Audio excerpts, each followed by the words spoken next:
Assalamualaikum dan selamat sejahtera. Baiklah murid-murid, pada hari ini kita akan belajar mata pelajaran Pendidikan Kesihatan Tahun 1. Topik kita pada hari ini ialah Ketahui Ubat. Ketahui Ubat. U-B-A-T. Ubat. Sebelum itu, mari kita lihat video ini.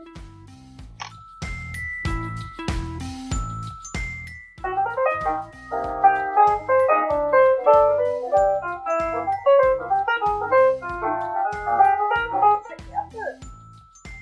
Saya memang bersama. Saya tidak ambil ubat ini.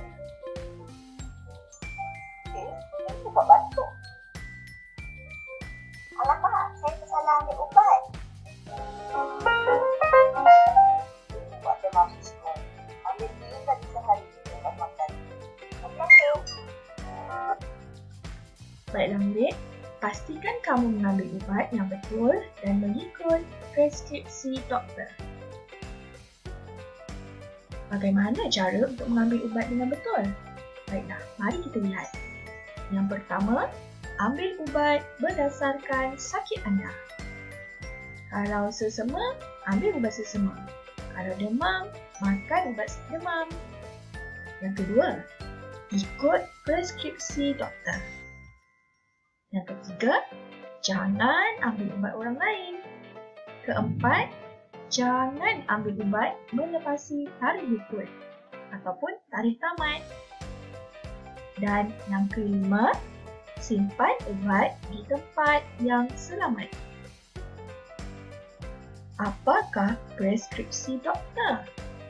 Baik, kamu boleh baca arahan yang terdapat pada label ubat, iaitu yang pertama, nama ubat. Yang kedua, berapa dos diperlukan, iaitu bilangan atau isi padu.